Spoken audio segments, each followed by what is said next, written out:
অভিনয়ের পাশাপাশি সময় সুযোগ পেলেই দর্শক হয়ে খেলার মাঠে হাজির হন মৌসুমী হামিদ। তবে এবারের অভিজ্ঞতা ভিন্ন। গ্যালারিতে নয়, ব্যাট বল হাতে মাঠে নেমেছেন তিনি। টিম টাইটানের হয়ে অংশ নিয়েছেন সেলিব্রিটি চ্যাম্পিয়ন্স ট্রফি প্রতিযোগিতায়।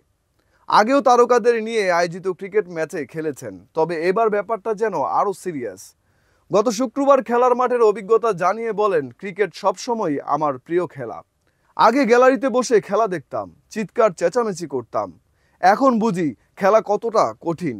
এখন থেকে গ্যালারিতে বসে আর কোনো মন্তব্য করব না, সিদ্ধান্ত নিয়েছেন বলে জানিয়েছেন মৌসুমী হামিদ। গর্বভরে মৌসুমী আরও বলেন, আমার মনে হয় সাতক্ষীরা অঞ্চলে ভলিবল খেলা জনপ্রিয়তা করতে আমার আব্বুর ভূমিকা অনেক। আব্বু চাচারা সবাই ক্রীড়াপ্রেমী।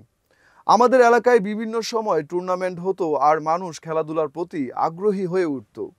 ছোটবেলা থেকেই এসব দেখে দেখে খেলাধুলার প্রতি অভিনেত্রীর ভালোবাসা গড়ে উঠেছে এবং এই খেলাপ্রেম আজও তার জীবনের একটি বড় অংশ হয়ে আছে।